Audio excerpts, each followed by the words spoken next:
माजी मुख्यमंत्री अशोकराव चव्हाण हे भाजप उमेदवाराच्या प्रचारार्थ अर्धापूर तालुक्यातील कोंढा येथे गेले असता गावकऱ्यांनी त्यांचा ताफा अडवला। गावकऱ्यांचा रोष पाहून अशोकराव चव्हाण यांना माघारी परतावे लागले।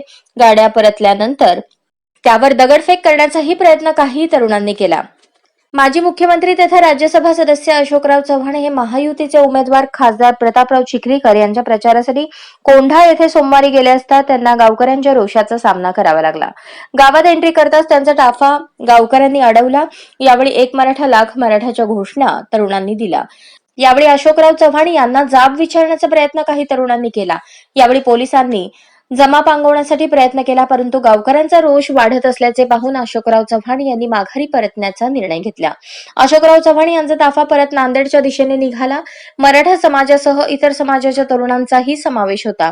अखेर पोलिसांच्याच गाडीमध्ये अशोक चव्हाण यांना बाहेर काढण्यात आल्याची माहिती आहे। शेतकरी संघटनेचे गाव अर्धापूर तालुक्यातील कोंढा या गावची ओळख शेतकरी संघटनेचे गाव म्हणून आहे। या ठिकाणी काँग्रेसचे दिग्गज नेते देखील राहतात। मराठा आरक्षण चळवळीत येथील तरुणांचा सक्रिय सहभाग राहिला आहे। कोणत्याच राजकीय नेत्यांना गावात एंट्री दिली जाणार नाही अशीच भूमिका गावकऱ्यांनी घेतल्याचे दिसत आहे। आजच स्मार्ट महाराष्ट्र न्यूज चॅनलला सबस्क्राइब करा।